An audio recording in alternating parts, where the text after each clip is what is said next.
বছর শেষ না হতে হতেই এবং 2025 সাল আসতে না আসতেই মটোরোলা নিয়ে এসেছে তাদের নতুন চমক মটোরোলা G35 5G।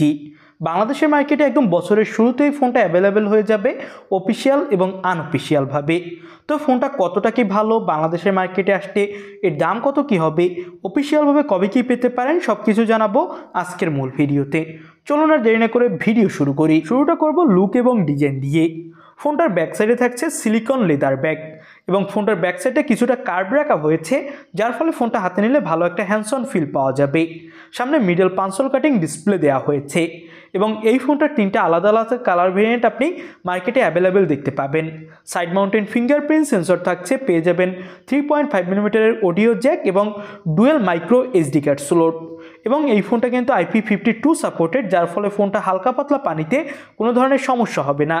সব মিলিয়ে ফোনটার লুক এবং ডিজাইন এবং বিল্ড কোয়ালিটি বাজেট অনুযায়ী আমার কাছে এক কথায় ঠিকঠাকই মনে হয়েছে। আপনাদের কাছে এই ফোনটার ডিজাইন কেমন লাগলো সেটা অবশ্যই আমাদের কমেন্ট বক্সে জানাবেন। এবার ফোনটার ডিসপ্লে কোয়ালিটি, এবং ডিসপ্লে কোয়ালিটিকে অনেক বেশি হাইপ করছে মোটো। 6.72 ইঞ্চি মাপের full HD plus LTPS LCD display দেওয়া হয়েছে এখানে, এবং ডিসপ্লেতে থাকছে কর্নিং গরিলা গ্লাস 3 এর প্রোটেকশন। 1000 নিটসের পিক ব্রাইটনেস দেওয়া হয়েছে এবং 120 হার্জের রিফ্রেশ রেট থাকার ফলে এখানে ডিসপ্লেতে আপনি অনেক ভালো স্মুথ পারফরমেন্স পাবেন। এবং ডিসপ্লের স্ক্রিন টু বডি রেশিও হলো 86.3%। তো বুঝতেই পারছেন ডিসপ্লের চিন বেজেলসও কিন্তু অনেক কম। তো ওভারঅল ফোনটার ডিসপ্লে কোয়ালিটি আমার কাছে এক কথায় টপ ক্লাস মনে হয়েছে 15,000 টাকা বাজেটের মধ্যে। ফোনটাতে আপনি 12GB পর্যন্ত এক্সট্রা র্যাম পাবেন, LPDDR4X র্যাম এবং UFS 2.2 স্টোরেজ দেওয়া হয়েছে এই ফোনটাতে। ইউনিসকেট T760 চিপসেট থাকছে, যেটা হলো সেকেন্ড জেনারেশনের একটা 5G চিপসেট, যার অ্যান্ট্রু স্কোর দাঁড়িয়েছে 4,70,000। গেমিং এক্সপিরিয়েন্স এখানে আপনি মোটামুটি ভালোই পাবেন আশা করা হচ্ছে। PUBG, Free Fire, Call of ডিউটির মতো গেমগুলো এখানে খুবই ইজিলি রান করাতে পারবেন স্ট্যান্ডার্ড এবং স্মুথ গ্রাফিক্সে। তবে হাই গ্রাফিক্সে অবশ্যই কিছুটা ল্যাগ ইস্যু থাকবে। আউট অফ দ্য বক্স এই ফোনটাতে থাকছে অ্যান্ড্রয়েড 14।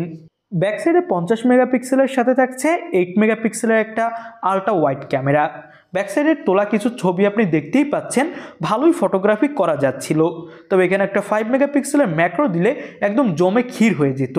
সামনে 16 মেগাপিক্সেলের সেলফি ক্যামেরা থাকছে এবং থাকছে 5000 mAh ব্যাটারি, আর বক্সে পাবেন 20 ওয়াটের একটা ফাস্ট চার্জার, যেটা দিয়ে ভালোই দ্রুত এই ফোনটা চার্জ করা যাবে। এবার আমরা ফোনটার প্রাইস নিয়ে কথা বলি। এই ফোনটার 128GB হলো বেস ভেরিয়েন্ট, যার দাম ইন্ডিয়ান রুপিতে রাখা হয়েছে 9,999 রুপি, যেটা বাংলাদেশি টাকায় কনভার্ট করলে হয় 14,000 টাকা। তবে বাংলাদেশের মার্কেটে যখন অফিসিয়ালভাবে ফোনটা আসবে তখন এর দাম আপনি 15,000 টাকা ধরে রাখতেই পারেন।